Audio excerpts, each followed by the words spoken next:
So my presentation is very much in line with others from yesterday and from today, but particularly I agree with Alexander Vizgarin, who is not here now, unfortunately. So my starting point is that the capitalist economy is coordinated by the law of value, meaning market relations based on private property of the means of production. So we can call a system non-capitalist only in case it is not dominated by the law of value. In my understanding, there is no progressive future for a social formation which doesn't aim at the eventual elimination of the law of value.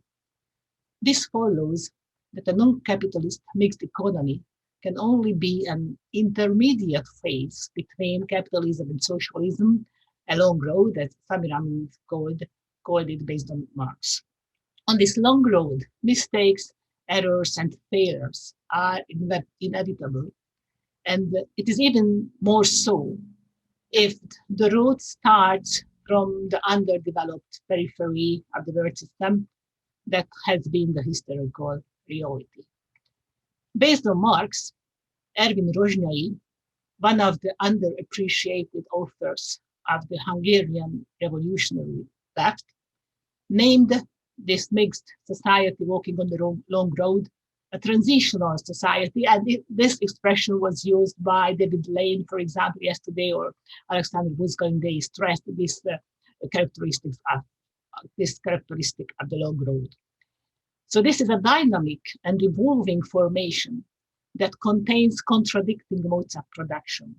The forces of capitalism and socialism, individualism and collectivism fight with each other, even within personalities, under the supervision of the state, of the alliance of the working class and the peasantry. The market forces are the breeding ground for capitalism and individualism, while on the other hand, the authority of state is an obstacle to the evolution of the power of community. None of them can be a part of socialism. So both the anarchic individual mode of market exchange and the centralized authority of state must be gradually abolished on the long road to reach the final victory of socialism. As Marx stated in the critique of the Gotha program, in the revolutionary political transformation, the state can be nothing but the revolutionary dictatorship of the proletariat. He said, dictatorship. This dictatorship, that is also means military preparedness to defend the political power, is not a question of choice. It is needed until antagonistic class contradictions exist. The transformation of capitalism to socialism cannot stop halfway. It is a bifurcating process that either led to socialism or back to capitalism, as it was stressed by Alexander Vizgarin yesterday. The socialist project is threatened by conscious and unconscious, existing and newly born counterforces. I mentioned the four most important. First, the extremely strong, organized, and well-armed global capitalist ruling class. For this, my first conclusion is that a strong, popular, regular army and effective ideological, educational institutions are indispensable until the power of imperialism is broken. The second group of counterforces is internal and consists of the national ruling class, the bourgeoisie, often a brother one, as Tamás mentioned, Gerőcs, and its servants, the petty bourgeoisie, middle class, bureaucrats, intelligentsia, the aristocracy of the working class, and so on. Third, the petty bourgeois mentality is also awakened and spread by the improvement of the living conditions of the working class on the long road. Fourth, with the survival of market relations, the division between physical and mental jobs is maintained and labor preserves its commodity nature and alienating character, as Esther Barta mentioned, analyzed. This prevents working people from undressing their individualism and becoming true members of the community. If these counter-revolutionary social relations and groups are not limited by the state, they do make a U-turn back to capitalism. Also, the forms of production that serve local community needs without resulting accumulation of wealth, like solidarity economies, household production, family farming, and so on, can only survive and flourish under the umbrella of the state that within the framework of the central planning assigns the territory of the market and limits private accumulation. However, the need for centralization, a strong state, contradicts the socialist project of centralization, of decentralization and self-governance. Conclusion number 2, this contradiction can only be solved by a continuous rebalancing between the two, centralization and decentralization, with the leadership of a theoretically prepared communist party, the Vanguard, and the popular control of the state. In this process, the development of the socialist forms of self-governance must enjoy a priority. Eastern European societies in transition, their vanguard parties, failed to do that.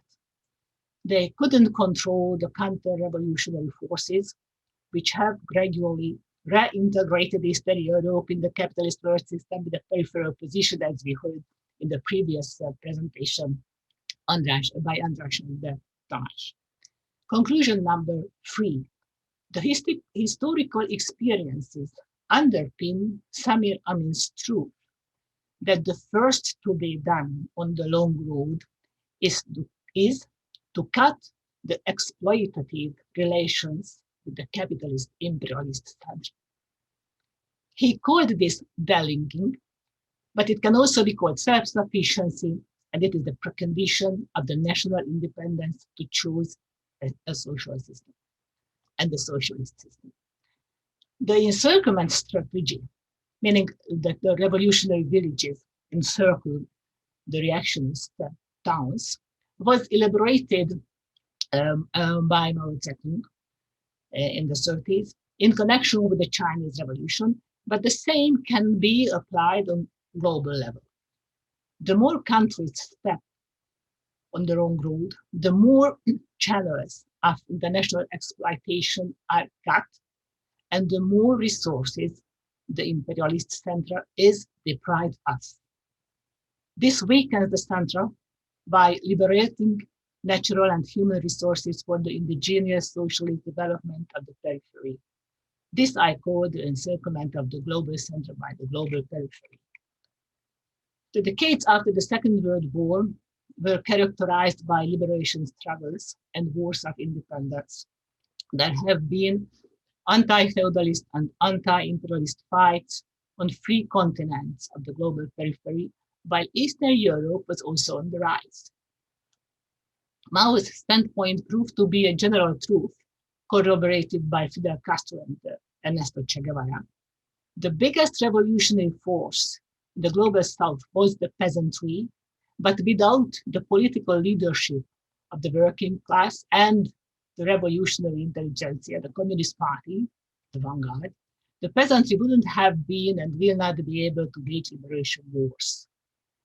In that time, the alliance of the periphery was also in formulation. London Conference in 1955, Belgrade, Non-Aligned Movement, Tricontinental Conference in Havana, formulation of United Nations Conference on Trade and Development, and G77 in the 60s, and so on. As the encirclement continued, the center weakened. The revolutionary thoughts became popular and culminated in the students' protests in the capitalist center in 1968. There was a possibility for a total encirclement of the center. If the socialist countries could maintain their attractivity for the people of the center, the global military balance could have been ensured on a lower level, and the resources of the transitory transitional economies could have been redirected from the defense industry to the socio-economic and cultural sphere. This, however, didn't happen. The failure to limit the pro-market forces together with the ahistorical de-Stalinization process, which proved to be a Trojan horse of anti-communism and the root of the Soviet split, have weakened the communist parties and strengthened the pro-capitalist forces everywhere. The long road was turned back to capitalism. All this was led by the Soviet Union that forced its revisionist turn on its allies, and those who resisted were treated as renegades: GDR, Albania, China, to a certain extent Cuba, Vietnam, and North Korea. The serious internal conflicts of the socialist camp, particularly between China and the Soviet Union, discredited socialism in the eyes of the people and ate up enormous amount of money and resources of the Soviet bloc. Conclusion number 4, to overcome capitalism, a peaceful and cooperative coexistence of the countries on the long road is indispensable. However, even if the international relations are very important, the decisive factor, as Thomas Krauss emphasized yesterday, the decisive factor on the long road is the internal situation, the desperation and theoretical preparedness of the vanguard of the socialist transformation.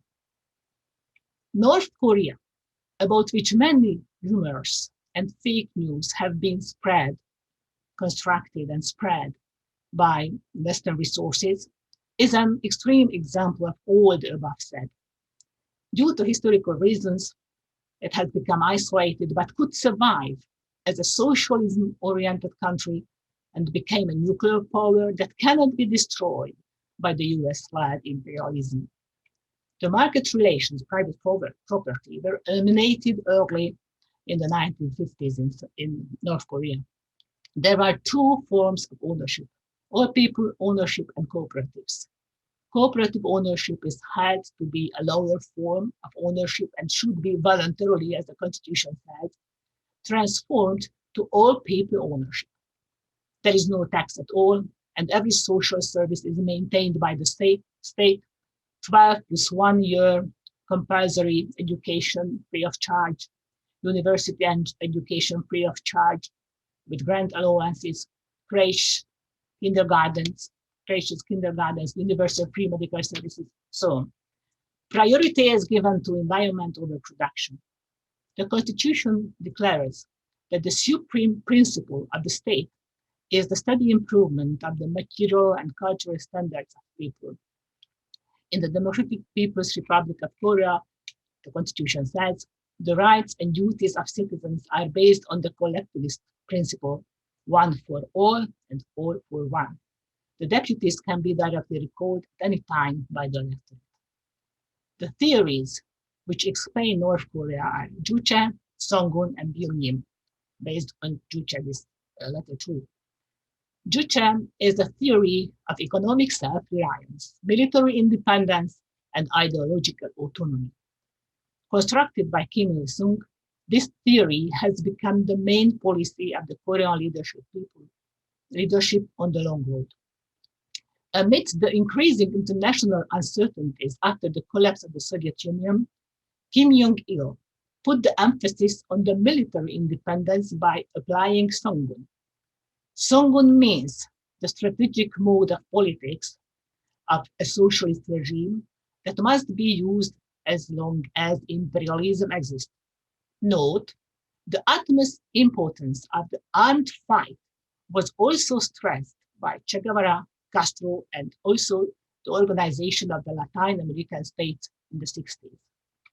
Songun also means that the army is the vanguard and shock brigade of the peaceful socialist construction. Note, dams, roads, buildings, factories are mostly constructed by the army. In 2013, the new leadership under Kim Jong-un changed the emphasis, putting the military and economic development side by side by using Byung-ying, meaning parallel development, and originating also from Kim Il-sung. Kim Jong-un elevated the improvement of the living standard of people into the focus. He has initiated economic reforms, some liberalization as well, to speed up economic growth. Huge modern property developments have started with extensive use of solar power, for example, and today the whole country is involved into a controlled marketization, and the supply of consumer goods has increased considerably. Thank you for your attention.